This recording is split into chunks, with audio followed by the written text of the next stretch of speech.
Hello, Pod Smashers of the Internet, and welcome to another episode of 80-bit Pod Smash, Where Gaming Goes to Grab a Beer. We are your hosts. Penguin and Termite. I am Penguin. I am Termite, and we are a weekly video game podcast smashing together ideas that you care about with video games. That's right, and tonight we are smashing things together even more by talking about video game crossovers, which are smash-ups in and of themselves. Did we just get recursive? I feel like we did. There's a lot of mashing and smashing and crashing and crossing and flashing around here going on here. Hopefully not too much flashing, though. Sounds like a lot of fun going on. A lot of fun or a lot of disturbing images for some people. Anyways, that's what we're going to be talking about today. So we're mostly talking about crossovers of IPs, not necessarily. We did a whole genre mashup episode, which was different because that's what we talked about, games that combined multiple genres together. This is actually crossovers of characters, intellectual property, story crossovers, whatever. Games that expanded their universe into other games and created a combined, continuity. Those are the kinds of things we're going to be talking about tonight. So we'll get into all of that and more, but we are where gaming goes to grab a beer. So what are you drinking tonight? I am drinking Aslan Beer Company's Cash Only Sour Ale, a pint. Nice. It is a sour ale brewed with mango, lemon, key lime, banana, blackberry, and vanilla. You can't get much summerier than that. Yum. Oh, and it has every one of those flavors. It is bold, it is sour, it is in your face and thick, and it is delicious. So sweet. Yeah, I am drinking a beer from O'Connor Brewery. I found it today at Food Lion. And it's called Lunar Grove Fruited Wheat Ale. I just noticed it has an astronaut on the front of it, and after playing Returnal, it's kind of a trigger for me. But that's just like that whole brewery you found. Yeah, exactly. We ought to go there sometime, by the way. Yes, I popped in. It's got a cool vibe. A lot of IPAs, but I think I would be down to that sounds amazing. At least pop in and hang out. Anyways, it is a fruited wheat ale brewed with raspberries, apricot, and white peach. It's good. It's definitely fruity. What definitely drew me to it was the 7% alcohol for a wheat ale was pretty impressive. Yeah. But I have an O'Connor. I don't remember what beer I had from O'Connor that inspired me to get this glass. But when I worked at the restaurant that I worked at, the restaurant and bar, I got an O'Connor glass because I think they had a stout that I liked. And so I actually got a glass to go with it. So I actually have an O'Connor glass. I'm not drinking this beer out of it. I should have, but I was kind of in a rush to get over there. But it's good. It's definitely sweet. I can, when you say raspberry, apricot, and white peach, I'm like, yep, I get all those fruity flavors. Very fruity, very sweet. Yeah. And I already had one for dinner tonight because I had my brother and sister-in-law and mother-in-law and my niece over. We had them over this afternoon, and we got Chinese food. So while we were out getting Chinese food, I got some beer for the show, but also was like, well, it's a 6-pack, so I'll have one with my brother-in-law. Yeah. So it was good then, but I'm definitely like feeling the 2 7% beers now, or 1.5 beer. I think I also had a Crown and Coke as well. So you were having a good night. Feeling good, yeah, feeling good, but okay. So yeah. Well, that is, I guess it's funny to think about. No, never mind. This will be airing a week later than I think it's going to. So That's a whole different story. Never mind. Well, yeah, so that's the beer we're drinking. So now we can talk about whatever you want to talk about. I'm chomping at the bit. You're chomping at the bit? What do you want to talk about? I'm chomping at the bit. Right now is the Tokyo 2020 Olympics. And I am obsessed. I am like in it. I want to watch everything. I am here for it. I don't know if it's like pandemic depravity, but I watched the opening ceremonies, which... I don't know what I just said. It's fine. You said depravity.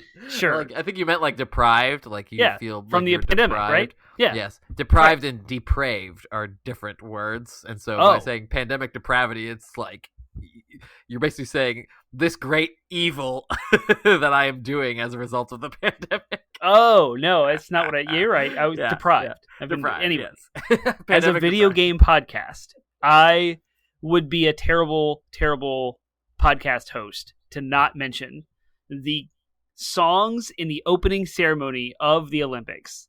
There, of course, it's hosted in Japan, so the opening ceremony was very Japanese culture and celebration of Japan's history, and in there, during the Parade of Nations, where every single country's athletes are paraded in with their flags and their flag holders and introduced, they just had this orchestra playlist playing. And in it was Final Fantasy's main theme, Woo the woo. Final Fantasy fanfare, a Sonic the Hedgehog theme that I cannot remember for the life of me. It's like Sky, Sonic. Is it the Green Grass Hills or whatever? Is that the No, one? it's not their iconic one. These are like deep pools, dude. It gets Oh, wow. so good. It's so good. Starlight Zone from the Sonic the Hedgehog. Thank you. It's from the first game. It's like World 5. Okay, that's what it was. Starlight Zone from Sonic the Hedgehog, which is a deep pool. It's not their mainstream Sonic the Hedgehog stuff that you would think about. Followed up by 2 songs from the beloved Chrono Trigger, both of which were also not the main theme. Robo's theme and Frog's theme. Amazing. I also saw on social media from Technofim, friend of our show, he was super excited to hear a Monster Hunter song. It's either Proof of Hero or Wind of Departure. And they also had... I'm missing one. Oh, Kingdom Hearts. They had some Kingdom Hearts themes, nice. especially the one that made the most sense, which would be Hercules, the Olympian, like da da da da da da da da. It was awesome. So this is the Olympics. This is the world stage, celebrating athletes from around the world and in Japan culture with this. I felt so validated. My heart was so warm. I was like, yes, I was so excited. My wife was laughing at me on the couch while we were watching this. And I was like, this is awesome. Like, as a kid growing up watching the Olympics, I was a nerdy kid who played video games. It was never, like, normalized. But now it's like, we've made it. Video games are in pop culture. For real. They're in the Olympics. Oh, it's awesome. Well, yeah. I mean, it definitely goes to show, I doubt you would see that if video games are just as popular in the USA as they are in Japan. Yet, I doubt that it has that kind of cultural pull that if they were to host the Olympics in Chicago, they wouldn't, or even a big video game town like Santa Monica or somewhere in California, you still wouldn't hear video game themes being played, right? But the fact that it's Japan basically showing off, this is our culture, this is a part of our culture. It's like, oh man, I want to live in Japan. I know, and that goes into like why I'm so obsessed. They also introduced 2 new sporting events that I love, and that's skateboarding and surfing. And so I've been glued to my phone as I have access to some cable TV apps. And I was watching all of the skateboarding, just enthralled. And I stayed up till 1 a.m. watching the men's finals, street skate.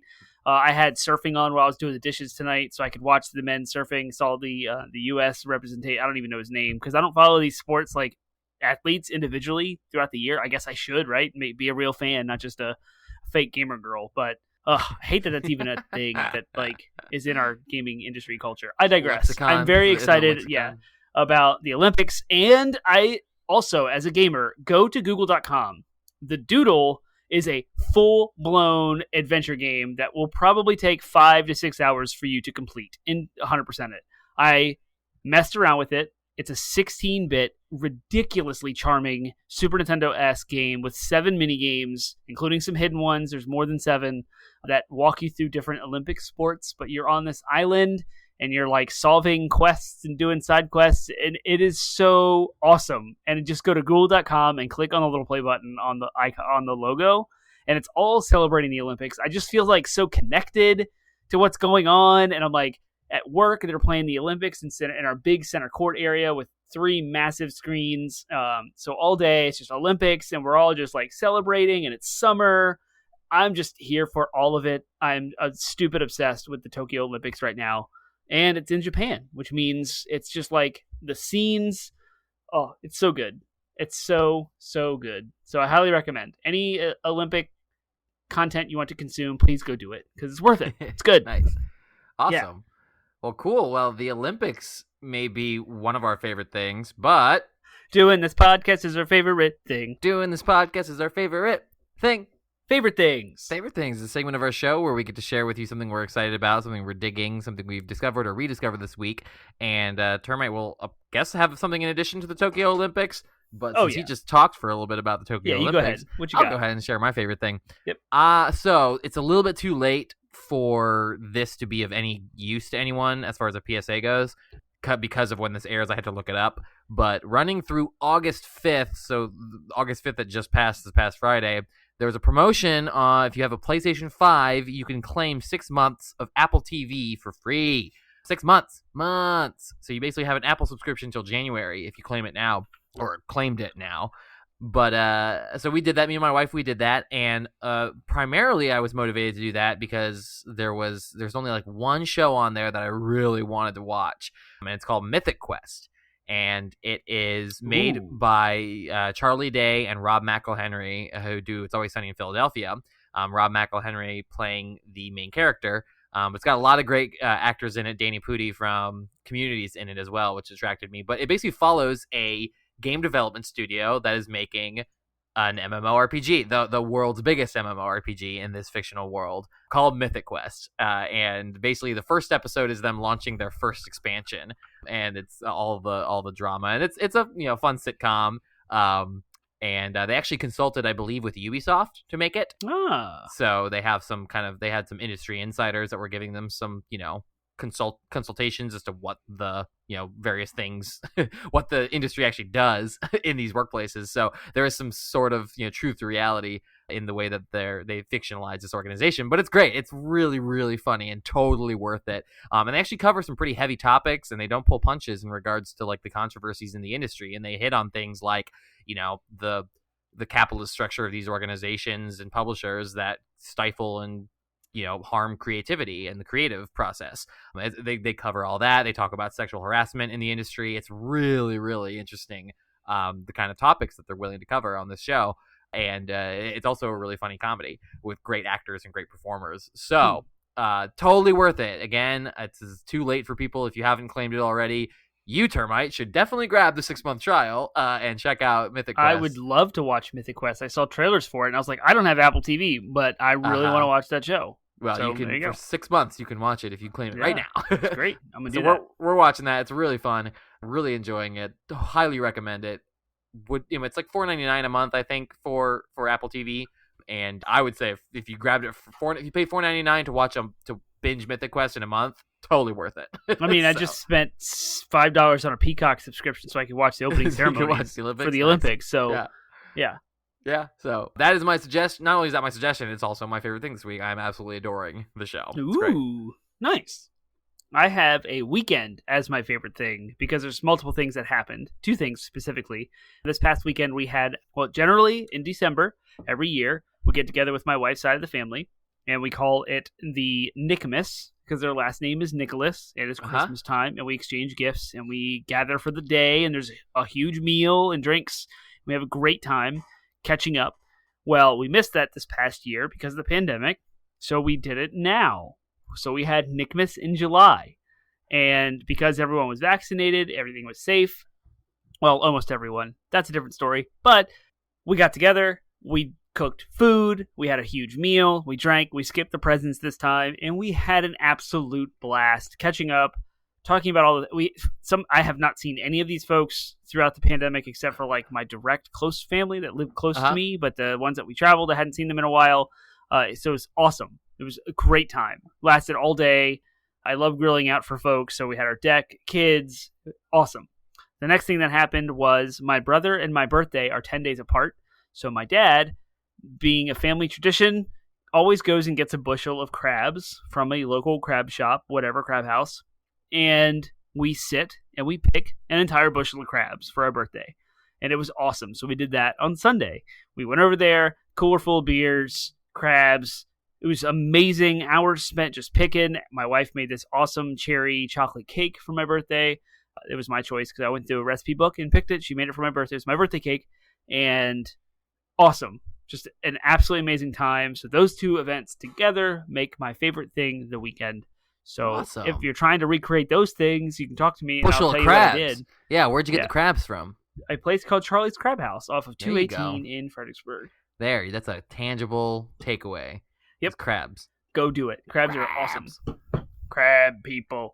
My wife loves crabs, so she would be. If I were to tell her about your tradition, she would be like, "Can I come next year?" Because Macy's always invited to everyone. She adores. She loves going. There's a place that she likes going to here around Lake Anna that she wants. She loves it. It's totally her thing. I like crabs, but sometimes I'm like a hungry man. I want to eat my food and be filled by it, and I don't want to have to work for it. And sometimes I get impatient with crabs. So have my wife and her sister love this place where they can go like Anna to get crabs. Yeah. And so my wife will sometimes want to go there on a date, and I go, I want you to go there with someone who wants to be there. So why don't you take your sister, and then you and I can go on a date somewhere else. Yeah, because that we can both enjoy. Because I don't want to be the guy like being like, crabs. Here we're gonna spend $25 on crab legs that you're going to love, and I'm gonna be lukewarm on. So. Well, anytime we have crabs, your wife is welcome. And I will tell her. I'll share that. Bree, friend of the show, Brizzle McFizzle, is wonderful, and so is Macy, your wife. So please, if they are doing that and want company, I would love to tag along. They are awesome to hang out with, and I love crabs too. So crab people. For the record, I have a video of me picking a crab as requested by a coworker who wanted to see me pick crabs, and the first thing he asked was, "Where's the rest of the food?" And I was like, "What are you talking about?" He said, "You don't have any starch?" I'm like, "No." He said, "Just crabs." Like, crab and crab alone day. Crab is it. Like, we don't have anything to go with it. Yeah, that's 100% my wife and her family too. Like when we were at the beach, we went to an all-you-can-eat buffet where they had all kinds of things, all kinds of wonderful dishes. Not all of it even seafood, and yet my wife and her sister and her brother-in-law did nothing but just get plates full of crabs. And her father, they sat there and they got plate after plate of crab meat, and then decided to maybe like get a little dessert or something on the side. I'm sitting there with my like buffet plate full of all kinds of interesting foods, and they're just crab. I'm like, I guess it's not my thing. It's good. It's just not my thing. So whatever. I mean, I'll eat it. If you were to put crab in front of me, I would 100% dig Do you know how to pick one? Yeah. Yeah. Okay, good. I learned. Yeah. I mean, it wasn't second nature to me, but I figured it out. You bust a knuckle and then pull the meat out, and I get plenty of hunks. It's just it's a lot of crab. Yep. So all right, well, cool. That's favorite things, which leads us to our next segment, which is meow meow meow. Ooh, sorry, I burped right when I did that. Wow. Yeah, rude. DLC stands for downloadable content. It is a segment of our show where we have just a fun discussion you wouldn't normally have about video games. It's a fun little game, a fun little gimmick. And since we skipped out on it last week because we had a very serious conversation about sexual harassment due to the Activision Blizzard stuff, we wanted to come back with DLC, make it a priority this week as well. So most of our DLCs, actually, it's kind of funny. They're mostly crossovers. Like that's what we do. Is we take characters and we cross them together and say who would win and blah blah blah. Well, it's in our name. 8-bit Pod Smash. It is named after Smash Bros, which is the penultimate crossover game. Mm-hmm. So I guess in that spirit of doing a conversation about crossovers, we should probably do some kind of crossover, right? What? That's crazy talk. So I kind of like riffing off this idea of, we did one 2 weeks ago on like Survivor, since we were talking about survival games and riffing off of a reality TV show. So I want to take another famous reality TV show and make a video game crossover event happen as a result of it. So we're going to do kind of the same thing, but instead of Survivor, we're going to do Big Brother. What is that? We're gonna throw a butt. So Big Brother, you're not familiar with that? I am not. Did you watch any TV or to have conversations with people in like the early 2000s? Yeah, we watched like Friends and we watched Charmed and watched Dawson's Creek and like some so you shows. Didn't watch trash reality TV shows? No, we never watched reality TV. There was a huge like boom of reality, like when it first became a thing. I guess if you call 2000s. Jackass or what is it, Viva La Bam? Yeah, that was my kind of reality show as a teenager when I could start watching what I wanted. Yeah, so Big Brother was kind of it's kind of like Survivor, except it all takes place in a house. Like you still have the aspect of people voting you out, but instead of like in a desert island, you're just living in a house together and like as roommates, but you're like in that house. You can't leave the house. Okay, you're basically like locked in a house living together. And then you get voted out by your roommates, basically. So that is that. So we're gonna do that, except we're gonna pick a group of video game characters to be in the Big Brother house. So you pick 3, I pick 3. This time again with a bent not towards survival skills, but with a bent towards social manipulation. I guess would probably be the thing. So the ideal candidate here is someone who can weasel their way to not be voted out by anybody, and basically, and like I guess you kind of want someone who's definitely conniving and has a loose sense of the idea of loyalty, while at the same time being someone who's not so immediately offensive as to get voted out because they're just a weirdo or annoying or explicitly evil. So it's definitely a fine line. Ideal candidates, but honestly, it's more about just picking fun video game characters you think would be hilarious to see interact locked in a house together. So I'll give you a couple seconds. We can edit out the definitely got the one. dead time. That would be hilarious. You got one? I think I've got one too. While we're noodling over it. Okay, I've got two. Yeah, I can get two without like continuing to think about it. Okay. Remember, I have like a wall of video games from all the different consoles, and I'm like looking through there, like from what I can see. I'm like, who would be fun to put together? I've got two. So if you got two, I've got two. We can at least do our one of each, and then hopefully circle back around to our last one. All right. I think I've got three. I'm good. I've got three. Oh, so awesome. I'll start, so that way I will come. I'll get my third one out and give you time to think your third one. So my first one is going to be Zagreus from Hades.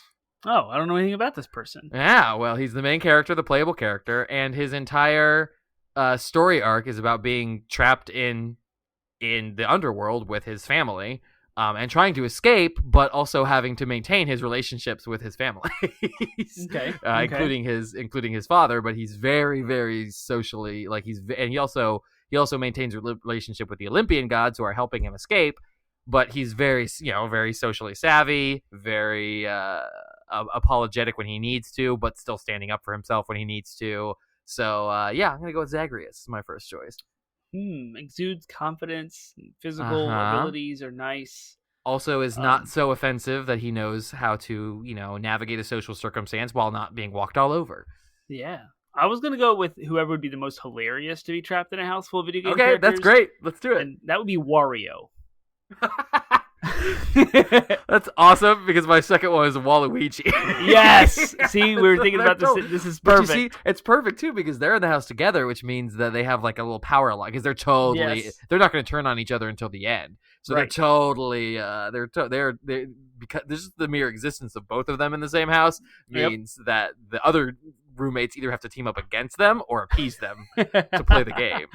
Yes, this is perfect. And they're obnoxious and loud and rambunctious. And yeah, like totally a force to be reckoned with exploitation and manipulation and just wonky, wacky, completely unpredictable behavior. Yeah, it would be hilarious. Awesome. Hilarious. Yeah. All right, do you have a second one for yourself? My second one, I was thinking, where did it go? It was just in my head, and now it is gone. Someone, and this is a kind of a juxtaposition move, but like Chris Redfield. Just a normal, boring, human being. He's like white dude, military-esque, heavily traumatized by the events of Resident Evil. Wow! And, all right, yeah, okay. Like Chris Redfield, who is just like, but also of everyone except for maybe Zagreus, of everyone so far, you also don't want to F with him. Like, you don't want to necessarily. If he's in the room with the kitchen and has demonstrated any kind of particularity towards the the dishes needing to be done, you make sure those dishes are absolutely spotless. Yes. Because you just don't want to take him off. He may not physically harm you, but you definitely would get the sense that he would verbally abuse you, make you weep down and cry in front of the cameras, which is not a good look for anyone. Yeah. This is a good crowd. Yeah, this is a good episode. I know, I love it. My last pick is the Vault Boy from Fallout. Okay. Just totally, good old Americana, good old boy. Nothing's wrong with the world. Just work hard. Yeah, exactly. Exactly. Just thumbs up and just keep working. Yep, keep working. Fine. Everything's fine. There's nothing wrong. He would totally try to be one of those like peacekeepers, but also like try to make everything not a big deal. Nothing's a big deal. Chris Redfield and Waluigi get in a fight about the dishes. Vault Boy's like, it's cool. It's cool. It's fine. I'm just going to stride on over here. Yep. I love it. Take a nap. And I don't have a third one. I'm drawing all kind of blanks. I feel like we need some estrogen in this house, so maybe absolutely. Is there a female character you want to throw in there? I thought of Aloy, because Aloy is super, super resourceful and strong. unwavering, Yeah, dauntless. knows how to engage with people of various backgrounds, despite having very little actual real world experience up to that point in the story. Yep. She manages to adapt to various cultures without batting an eye. Yeah, and she's voiced by Ashley Birch. Like, you can't go wrong with there. Oh, Ashley Birch is in that show, by the way, Mythic Quest. I forgot to mention. Oh, is she really? Yeah, she Nice. You see her actually physically perform as a actual person, not just a voice. Yeah, cool. As a side note. But yeah, so Aloy. I'm into it. Aloy! Yeah, Aloy. She'd probably win. I think she'd win, too. Yeah. I'm with you on that. Only because, so she's there with... She would very quickly convince the reasonable people to turn against the unreasonable people, like Vault Boy, Waluigi and Wario. In fact, she would probably manipulate Waluigi and Wario into getting Vault Boy out first. Yep. Then convince the others to turn on the Waz. Yep. And then it's a good name for him. Convince Zagreus to get Chris Redfield out. And then I don't know how the thing ends, but she'd win. I don't know how the game determines it or the show determined it when there was just two people left. So I don't know how that would go, but she would win. I'm with you. Zagreus is great and all, but I think she's got just a little bit more savvy than him. All right, in that regard. So there we go. That's DLC. There good it job. is. That was an easy answer that time, man. Yeah, that was good. Gosh, can you imagine throwing someone like Ellie from The Last of Us? Yes. Or what's her name? Ellie or Abby from The Last of Us. Throw either one of them into that house, and not both though. Both would just be bad, but either one of them into that house mix would be interesting. That's awesome. Well, cool. That's DLC. That's our big crossover Big Brother themed DLC. So, you know what? I just realized. I think it was called Big Brother because of the cameras. If Big Brother's watching you. Oh, I thought it was because there's men. No. It was a mix of men and women in the house. Oh, okay. Which caused all kind of drama. Of course, people were like engaging in romantic entanglements, and that was always quality television, but then there was drama that came as a result of that. Big Brother, there's actually a Japanese version of Big Brother which was way more wholesome and interesting, partly because they could actually leave the house and go out of the house and do stuff, and it was called Terrace House, TERRACE house, and it's like Japanese people. I watched it with like my brother when my brother and sister-in-law lived with us for a brief time.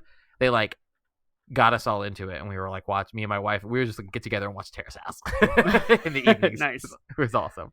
So anyways, so that's DLC, which moves us to our main topic, which again, we are talking about crossovers in video games. Sweet. Which is way more prolific than I would have thought initially. I kind of thought this was just sort of a quick flash in the pan episode, because like I've noticed, I guess what inspired this episode is I've noticed that like crossovers are becoming more ubiquitous. It used to be there were a couple of franchises that like did the crossover thing. Smash Bros, of course, being the obvious one. Smash Bros is full of crossovers. The entire game is a crossover, even from the first one. It was Samus, Mario, Pikachu, Link, Ness. All these Nintendo characters are crossing over into a fighting game. But of course, Nintendo just kept raising the stakes and adding more and more interesting characters to the roster until you have Smash Bros. Ultimate, when you have tons of third-party characters. There's 80-something characters. A large percentage of them are not even Nintendo's own property. It is the ultimate crossover video game as far as I'm concerned. Though, there are many crossovers that predate it, but, are can contain even more crazy crossover characters, even than possibly Smash Bros. But Smash Bros is kind of the quintessential example. But I've noticed that like it's becoming more and more popular. I think like it's becoming more and more at least like prevalent. There's you have tons of more fighting games have started to follow in Smash's footsteps. You had like Geralt of Rivia in a Soul Calibur game recently. But what really kind of sold this idea as a topic for me is it was just announced the week that we're recording this that Genshin Impact is bringing a crossover video game character into their game for the first time, and it is none other than the aforementioned Aloy, who is going to be a Genshin Impact character that you can get in that game. And she will have ice attacks, and a nod to, because every character in that game has elemental attacks, and it's a nod to the fact that she grew up in an icy wilderness, I guess. Yeah. So Wilds. I get it. Yeah, surprisingly enough, I do actually kind of think that it's a fairly fitting, like, I mean, it's a Horizon Zero Dawn's a big open world exploration game, and so is Genshin Impact. They kind of fit Yeah. together. A little bit more than like, I don't know, Geralt in Geralt open world adventure character in a fighting game. But nevertheless, so it kind of, I saw that and I was like, okay, yeah, like these crossovers are like happening more and more frequently, like more and more E3 or many of these announcements that we see at E3 or the video game awards, they are just like, this crossover character is coming into this game. Yeah, I mean, we've seen like Fortnite get Kratos and a million other characters going on in Fortnite, and then like Fall Guys, the abomination of 2B. Oh my gosh, yes, Fall Guys, but so ugly. Fall Guys got Sonic. I mean, there's all kind of stuff happening in these like live service games where they're event-based kind of rewards. There's crossovers in Sea of Thieves. There's like a Conquer's Bad Fur Day themed ship you can get. I have a Battletoads themed ship. So there's all these little like hints now. I guess as video games became more connected and more live servicey, there's just more opportunities for companies to collaborate and allow these rewards for players to kind of grab, but also there's money exchanging. Obviously, it's behind the scenes. Whereas, like, I think Smash Bros. On the N64, those were isolated, non-connected consoles, and that was kind of a Nintendo celebration within one company. Now we're starting to see, like, Epic Games bought not Mediatonic. Who made Fall Guys? Remember? But I don't remember, Yeah, Epic Games bought Fall Guys, and so like now Epic Games Store is like this conglomerate, this big store, and they have so much money. It's Epic Games, and Fortnite is all part of Epic Games, and so like all the deals they're making all kind of cross over, puns intended, to all these other things, and they're so huge. Like, of course Sony's going to want to let Kratos be in Fortnite, which is the single biggest video game in history of the world, like money-wise. It's funny because you brought up Smash Bros, and we've obviously brought up Smash Bros a couple times, and we'll jump into the meat of our topic here in just a second. This is funny. This is all just preamble. But like Smash Bros, as much as you said, like it started out as just sort of a celebration of Nintendo games. It wasn't trying to necessarily like push, other than sell its game itself. It wasn't trying to like promote or cross promote or any of this stuff, and yet it started the craze. Like all the hype over the years as they began to bring in more and more third-party characters, and it began to become this big event anytime Smash was going to reveal a new character that they were adding. That is what, people were paying attention to that. The industry was paying attention to that and saying, hey, that works. That's really really successful. People will pay more attention to our game if we release a DLC character that's a crossover character. And one of the coolest like early crossovers was Marvel and Capcom. Yep, with the Street Fighter. Like X-Men versus Street Fighter was amazing. Marvel versus Capcom was awesome. Like those games were fantastic. You had to play your superheroes from the comic books you read and like your favorite fighting game characters all together. That was great. Like that's cool stuff. And those are kind of the preambles to Smash. Yep. So let's go ahead and jump in then to the questions that I so carefully curated for us. Ooh, so much work. But so we'll start with the obvious one here. What is a crossover? We've kind of already answered that, but let's go ahead and get on the same page. A crossover I would define as any merging of IPs, like in whatever way, shape, or form. That could just be a single character like Link and Soul Calibur, or it could be a massive, crazy like fusion of two properties like Marvel versus Capcom. But nevertheless, it is characters from one story, one intellectual property being brought into another intellectual property, or characters from multiple intellectual properties being brought together in one single thing. But it could even extend to, like I said at the beginning of the episode, it could extend to continuities merging, to separate worlds being kind of brought together as into the same, like being shown, demonstrated as like, oh, these two games are now part of the same continuity. I'm trying to think of an example. A very Kingdom Hearts kind of. I was more thinking along the lines of like Donkey Kong and Mario, how it's like it's a little different because Mario started out as a character in Donkey Kong game, so that continuity was kind of established already. But like there's the fact that those two kind of exist in the same world, even though they're sometimes treated as separate worlds.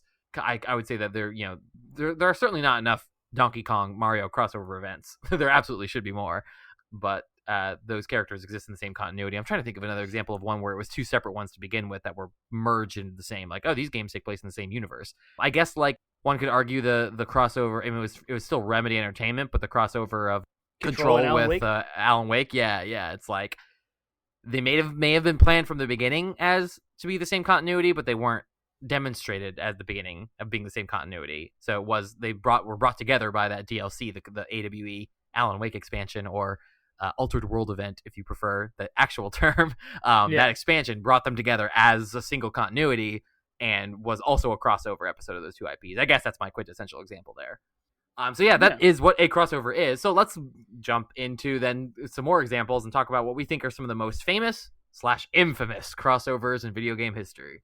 One of the early ones that I can remember, because it is actually hard to like trace this back. Right, I wanted to talk about the origin, but I had to reframe this question because I couldn't just find a basic history of it where it was breaking down in chronological order. Yeah, it's hard to figure that out exactly when, but one of the early examples from 1993 was Battletoads and Double Dragon: The Ultimate Team, which partnered characters from Rare's Battletoads series and Techno Japan's Double Dragon series together. So there you go. That's 1993. That's a good one. Yep. And that game was awesome, by the way. I've had run-ins with it. I don't have a copy of it, unfortunately, but I would love to add that to my collection. Absolutely fantastic. And then quickly after that, as the 90s progressed and Street Fighter was taking itself to fame, we talked earlier about how Capcom did the Versus Capcom series, smashing together various Marvel Comics IP with their Street Fighter stuff. SNK and Tekken all had their Tekken and Street Fighter. They all, like, fighting games pretty much all just kind of had a lot of crossover entries over the years. So those are all kind of famous. And then, of course, Smash Bros. 1996, right? That was for the N64. Yep. Fire Emblem, Mario Brothers, Ice Climbers, Zelda.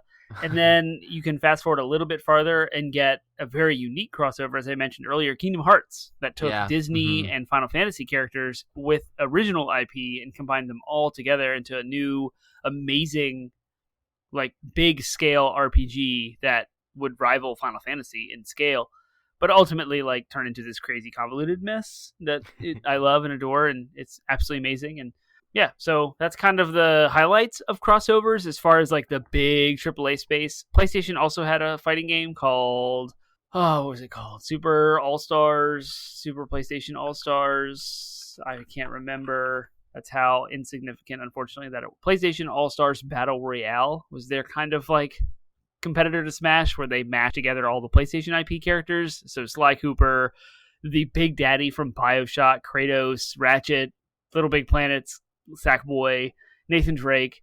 Yeah, I never actually played that game, but it came out on PlayStation and Vita. So there's another one that was pretty good, pretty popular. So lots of crossovers. There's kinds of, like, there's different types of crossovers, right? There's like minor crossovers, things like Easter eggs, like Ratchet and Clank, the new one, where you had the newest Rhino was riffing off of the whole Rift thing. The Rhino, of course, being the ultimate gun in every Ratchet and Clank game. And in this one, it was like it opened up portals to other worlds, which included things like you could drop the Tyrannosaur dinosaurs from Horizon Zero Dawn on people. Yeah. Like, there was all these like Sony crossovers. I think you could drop Nathan Drake's Jeep on people. Yeah, there was like, so those like minor things. I think of even just things like collectibles in there's games like you can get the egg from Jak and Daxter, I think, in what game was it? Was it Last of Us? Last of Us, and, you get and Uncharted. The egg from Jak and Daxter's in all of Naughty Dog's games. Yeah. And you can get the Nathan Drake's coin or whatever, the ring or whatever. You can get that in The Last of Us as well. There's a trophy for it. So yeah, those are like minor crossovers. There's obviously the major crossovers we talked about. There's crossovers from first-party IPs like Nintendo's, like Smash Bros. Or the first Smash Bros. There's third-party IP crossovers like later Smash Bros. And then there's like non-video game IP crossovers, so things like Darth Vader and Yoda being in Soul Calibur. I think that was Soul Calibur 3. Yep. They were in Spawn, so things like comic book character crossovers, anime. Link was in Soul Calibur 2. Yeah, but I was talking mostly from that's still a video game crossover. I'm talking about non-video game crossovers. Oh, right, gotcha. Yeah, you have Jump Force is a game where it was a fighting game that was a crossover of all of these anime characters, like one from One Piece and from Bleach and Dragon Ball Z. Those are crossovers from anime, obviously. So there's plenty of Mortal Kombat and DC Universe. Yep. So yeah, there's tons of different types of crossovers that are worth kind of talking about and are going to be the examples, many of the examples we continue to pull from. We talked about some of the great crossovers. What are some of the more cringeworthy crossovers that we've seen? Apparently, this is an article from IGN that has pulled the best and worst crossovers.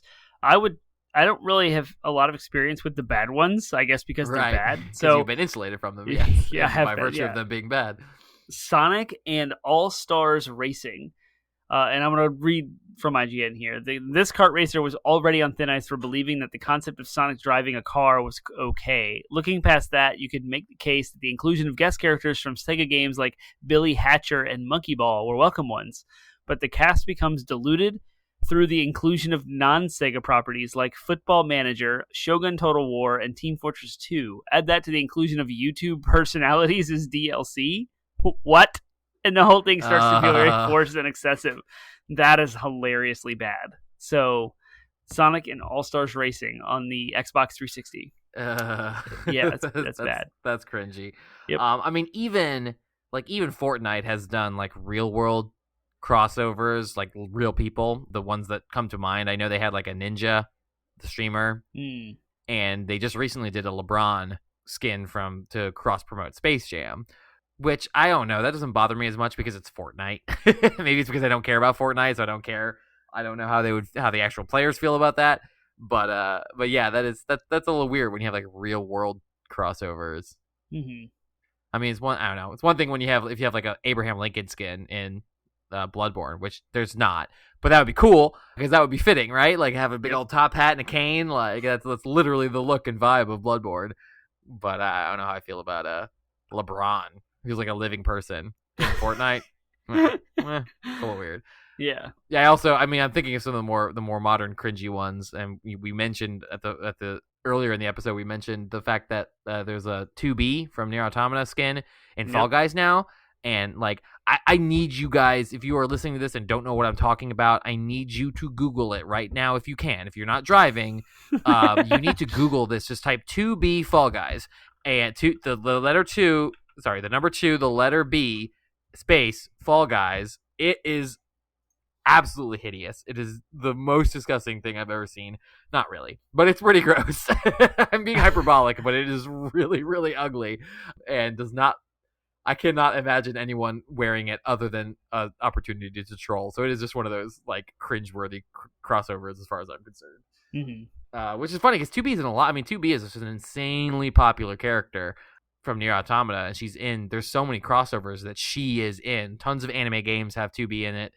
I was just seeing a game earlier today that's like a mobile game that's like super anime and has 2B in it. I was like, she's in so much. So I don't know if it was meant to be tongue-in-cheek in Fall Guys or what, but it's just so poorly and hideously implemented. But other infamous crossovers that you want to hit on before we move on?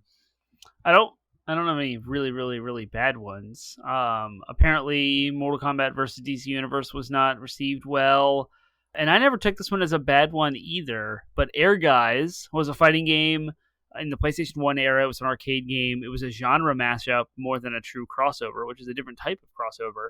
But what would happen is it has like a fighting game element, and then there's this full-blown RPG that you could also like develop your own character, which is kind of strange. So there's this weird mix of new original IP and Final Fantasy VII characters. So Cloud, Sephiroth, Tifa, Zack were in this fighting game that actually felt more like a wrestling game with this weird open ring, top-down view, full 3D. Weird. Yeah, it was clunky and weird. I always enjoyed it. I thought I had a blast. We have a copy of it for PlayStation. I found it in the arcades and messed around with it. It's really hard, but just a strange, weird crossover that I was just like, why? Why did we do this? Yeah. All right, cool. Well, then we can move on to our next question then. And the next question is, why do this? What's the point of crossovers? Money! Yeah. That's it. That's why we do it. It's money. Yeah. That's probably the only fair answer. Like, I mean, we can dig into that. Like, we can dig into, like, why it's profitable. But I would love, I know I've said this on the podcast before. I know that I've harped on this before in my conversations. My dream for Smash Bros is that I always kind of hoped from the beginning that they were doing crossovers as a way to sort of like celebrate these video game icons in their game, a way of sort of, Smash Bros sort of existing as this sort of museum for these influential and meaningful characters that had an impact on the industry. And that was my hope for Ultimate, is that they would really try to put an emphasis on bringing in characters that were like, represented something to the history of games, thereby sort of curating and enshrining them in sort of this hall of heroes. and the DLC characters that they've picked in the last the last couple of years are like, nope, shattered that illusion entirely. Some of the picks they've made. Yeah. Pretty exactly. So because it was amazing for a long time. It was so good. And then it was just like within the last couple of yeah. hits. I mean, there were there were so many hype picks, and then that gave us sort of a taste for what it could be. It gave us sort of this idea, this sort of again, a taste of what it could have been. And then now they decided to really promote other things, and it's Nintendo doing Nintendo, and so I can't really fault them. But at the same time, I'm like, that's what I want it to be. I think like the reason why players like this. I mean, that's I guess that's kind of a different approach to this question that we can hit on first. The reason why players like crossovers is that exact reason. Is like it's fun to get hyped over characters interacting with other characters, even if they're just fighting or racing or whatever it is, even if they're just competing. It's totally not canon. The players are perfectly capable of sustaining that. Like, you're not bringing someone into the canon. You're not saying that Smash Bros. Is a canonical event.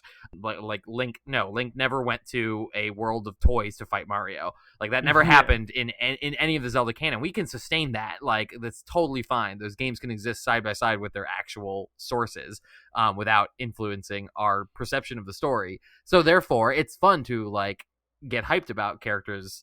And that, of course, is in turn why developers do it, because it's profitable, especially if those characters are DLC that you're paying for. Mm-hmm. So it's profitable to do that, hence why developers and publishers do it. But I do think it's important to kind of also harp on the fact that, like, not harp on, but, highlight the fact that players like it for a reason. It's just kind of sad sometimes to see that reason has been kind of diluted into its most basic common denominator right now from the industry, which is like, oh, this makes us money. Let's, I don't know, kick a can down the road, and whatever, letter it lands on, whatever sign it's closest to, the letter it's closest to, we're going to pick a character that starts with that letter. And that's going to be our crossover character that people will pay money for. It's more or less what's dominating the news cycles. Let's work with that company to get that IP in our game. Exactly. And there you have Kratos in Fortnite. Yeah, exactly. So, but do you want to talk a little bit more about, like, the pros and cons, right? So we talked about why. Well, you mentioned the cons. The cool part about it all is, from a player perspective, 90% of us know when it's bad. Like, we can see this is a shoe-in, this doesn't make sense, this is silly, and it's cringy, and we can just distance ourselves from it and go on. I don't think it's possible for them to, like, get one over on us and, like, oh, yeah, I really enjoy this, but it's actually really bad. I don't think anyone does that. Like, crossovers are the most transparent risk that you could possibly do as a game dev. It's either like, wow, this is really well thought out. The developers really thought that, like, or really considered that, does this character fit with the vibe and theme and feel of our game, versus, no, this is just brand recognition. They're trying to shoe into their game to sell copies. Mm-hmm. Like, I mean, even the IGN article, I kind of liked the Yoda and Darth Vader crossovers in Soul Calibur, but they listed it in their worst, and I think that's their reasoning, their rationale is because, like, yeah, it was just trying to, shoehorn Star Wars characters in because Star Wars sells and makes money, as opposed to Geralt is like a sword-wielding, low-level magic using monster hunter does kind of fit with the vibe of the other Soul Calibur characters, and I can see him fitting pretty well in that game. I think Geralt would be better in Smash, personally, if we're picking a fighting game for Geralt, but that's just me. So yeah, it's there's definitely a difference between, like, the developers really thought this out and decided that this fit in their game versus, no, this is just a cash grab. I agree with that. Yeah. Yep, and you can definitely tell the best when it works. The pros is that celebration aspect, and I'm even thinking of Marvel vs. Capcom. It's like they did it right. They had the superheroes, their movesets, they work, they flow, and the fast-paced action that's like comic book-esque that mixed with Street Fighter, especially like the later Street Fighter Alpha series, how they changed it. If you go from like Street Fighter 2 to Street Fighter Alpha, the style of Alpha matches the Marvel fighting games, and they even did their own, like, Marvel vs. Capcom or like Street Fighter vs. X-Men. There was an X-Men Children of the Atom fighting game that was just X-Men characters. There wasn't even a crossover there. It was just a Marvel game fighting game, all developed by Capcom using the same kind of engine. Like, it just made sense. And so they had the license, they did the IP thing, and they made really great fighting games out of it. Of course, they're not immune to their flaws, but those kind of crossovers make sense. Take Kingdom Hearts, for example. It's new IP, new characters interacting with Final Fantasy, which is all made by Square Enix. They got the license from Disney to go through the Disney worlds and like get the right voice actors and do the right writing. That is one that when it first came out, that is one that they snuck past me in regards to one being that I thought was going to be bad that ended up being good. Like, it's amazing. You look at it on its face. Final Fantasy meets Disney. What? Yeah. But yeah. It worked. It totally. I can't so even. Good. I haven't played them, but I can't deny the popularity and the way the people whose opinions I respect talk about that game. I'm like, okay, there's something to it. There's something that works there. Mm-hmm. Yeah. And then going back to the 90s with Double Dragon and Battletoads, like what better way to combine two beat 'em up side-scrolling games than like those two? It's weird, right? One's kind of like Double Dragon are these like martial arts that go after like gangs, and then you have like it's like New York City Grit, and you have like Battletoads, which is sci-fi like crazy walking toads like fight, but you put them together and it's like this incredible game. Like, it just makes sense when it works. It works, and yeah. So those are all the pros. And when developers do that, when they take a combination of two companies, two IP, and they write a contract together to work together on the same thing, usually it's within the same type of game. It's the same sort of genre. It's like Kingdom Hearts, for example, has RPG elements that involve exploring a world with dialogue and character interactions. Disney just makes sense. It works. And you take Marvel vs. Capcom, the fighting games. They're both fighting games, so put them together. Smash Bros. It's always been a fighting game, but all the characters in Nintendo titles have movesets that just lend themselves nicely to a fighting game that work. It's when you try to like shove different types of games into each other that don't really make sense that make the crossovers seem kind of cringy. And that's where I go back to like Air Guys, for example, where it was like, here's this full-blown dungeon crawling RPG where you go through floors and you have equipment and items with the same battle system that you'd use in a fighting game, with two like health bars and combos and blocking. It just didn't make any sense. Unless your game is, again, like by its very nature, already ridiculous enough to account for that. So Smash Bros. Like, there's not really a video game character I couldn't see in Smash, or a few, but like for the most part, it's just kind of like, I mean, you've got Minecraft Steve at this point versus like Sonic versus Samus. Like it's like those are the depth and breadth of like dark gritty sci-fi versus Minecraft versus like fun platformer, fun historical platformer is like, oh yeah, there's that. Yeah, it can sustain a lot. That's why I'm like, Doom Guy, just do Doom Guy already. Like, the game can handle that level of dark grittiness. The game can sustain it because when you have you already have characters that are just as dark and gritty as Doom Guy, as far as I'm concerned. You might as well just chuck them in there. It works. So another type of crossover that has a really good pro going for it, Hyrule Warriors. I considered Hyrule Warriors. To me, I'm like, that's kind of just like, and I'm not saying it's not a crossover, but it's definitely like skirts that line because it's more of like, it's the gameplay of one genre, but it has characters from an IP that's not that. Yeah. And it's typical. Samurai Warriors, right? Dynasty Warriors, I think. Thank you, Dynasty Warriors. Yeah. Dynasty Warriors, Samurai Hyrule Warrior Warriors games. Yeah. Mm-hmm. Yeah. But, for sure. So, cool. All right, well, here's my final question. I just want to end on it. It's a simple question. Do you think they're getting out of hand? Yes. Why? Explain. Elaborate. Because I agree. But what? Games where as is a it? service is just and money deals are becoming these cash grab shoe-ins where people are so.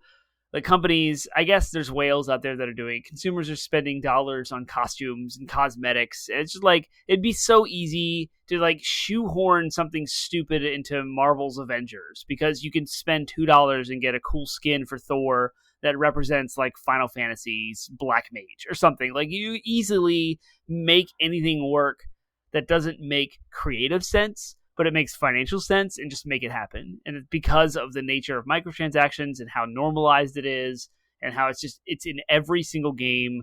I've already talked about the fatigue of the looting systems with the green, the purples and the blues and yellows and all the skill trees, and like, it's everywhere. It's all over the place. Like Outriders, Remnant, Rise from the Ashes. Those are like two of the newest ones. And it's like, I see a green light. I'm like, okay, it's a piece of common gear. You just keep going. Okay, Marvel's Avengers. Remnant doesn't have that. What? Remnant has loot, but it doesn't have a quality system. All the loot is more or less the same quality. So, but it's still a live type service where they can just throw anything in there at any time. Not. They don't. The game is complete. It had like Borderlands. It had like 2 DLCs and it's done. Okay. Don't pick on Remnant. Remnant's good. I'm not saying it's a bad game. It's just the same genre of stuff. It's like it all feels the same, and that's the problem. It's all like the same. Like Outriders is also contained. There's no like extra end game content that they've continued to grow and add. Borderlands, Outriders, Remnant, they're all in the same camp. They just throw them all into these looters grinder thingies. Diablo 3, of course. Blizzard I won't being stupid, nitpick too much, but I will say that Remnant's core gameplay loop is. Like not core gameplay loop. I'm sorry. Remnant systems are very different from Borderlands and Outriders. I'll give you they're the same DNA. Remnant feels similar, but is inherently different. We'll talk. We'll sit down and we'll play it sometime. We'll talk. I need to get more trophies in that game. I have an E on PlayStation profiles. Yeah. I'm rated E. It's terrible. It cannot happen. You can get it. We'll get it. Yeah. We'll work on it. Yep. But anyway, it's easy for these online all the time games that have quick patches. It's just like it's different beast now. Everything's connected. Crossplay is happening. Stuff like Rocket League and Fortnite and big type Minecraft. It's so easy, and Fall Guys to just throw in skins and like tiny easy cosmetics that allow for crossovers that feel shallow and cheap cash grabs. That's all I'm saying.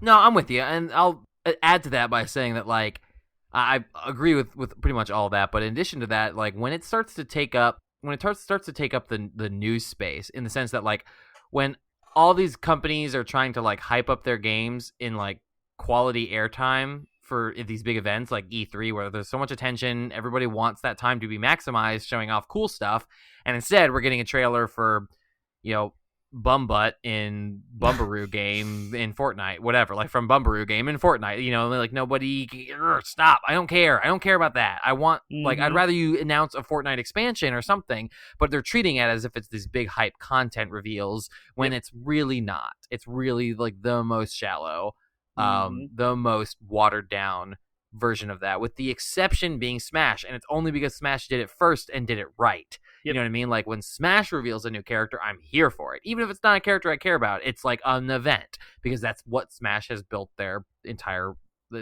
reputation around in a lot of ways. So when they do it, I know that it's a bit of a double standard, but it is kind of one of those things where it's like the company that did it first did it the best because it was an original idea when Smash did it.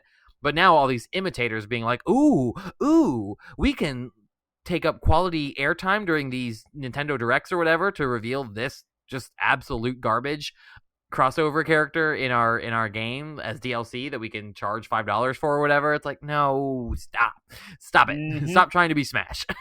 It's what it boils down to for me. And yeah, I totally agree. It's getting out of hand. Like, I do think the Aloy and Genshin Impact thing is clever.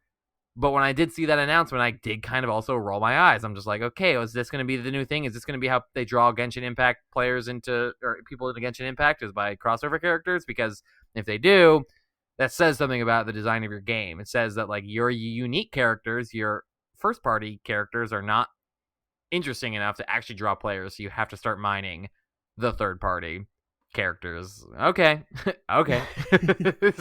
Where I'm at right now with it. So yes, it is getting a little cringy and out of hand, and I hope it is just a fad that eventually dies down back to normal levels of crossing over that we've had for the last few years. So or years before the last few years. So all right, cool. Well, we want to hear your thoughts on crossovers. What are your favorite video game crossovers? What are video game crossovers you find cringeworthy or awful? Do you, like Penguin and Termite, think that it's getting out of hand and needs to at least slow down, if not stop entirely? Or are you hungry for more crossovers? We want to hear those thoughts and more. So, Termite, where can the Pod Smashers of the internet share their thoughts if they have them? You can find us at 80bitpodsmash.com. That's our landing website where we have links to all of our social media outlets, Facebook, Instagram, Twitter, and Reddit, as well as our Discord server. In the show notes, there's a link for it. You can interact with us there and our audience members. Please engage in conversations, post your questions, thoughts, comments, concerns, and ideas. And if you want or crave live feedback outside of Discord, you can go to twitch.tv/80bitpodsmash, where we are live every Monday and Wednesday evening at 8 p.m. Eastern. Monday for our weekly news show, running through the week's headlines in the gaming industry, and Wednesday doing a gameplay live stream where we're just playing a game that we're digging, and you can find us at all those places. If you are finding out about us through a YouTube or a Twitch and you want a podcast, you can also go to 80bitpodsmash.com, where there are links to all of our podcast platforms: Spotify, Stitcher, iHeartRadio, Google Play, Apple Podcasts, all the other platforms you care about. The RSS feed link is there. You can throw us in any third-party app. If we are not somewhere you want us to be, you now know where you can find us to tell us so we can put ourselves there. Make sure that you give us the subscribe. If you're hearing this, please like this piece of content. Leave a review. That'd be great to continue to bubble us up, to grow our audience, and to have more engaging interactions with all of you. Huzzah! Well, next week we will have an episode on something that we haven't decided yet, so we will see you then. See you next week!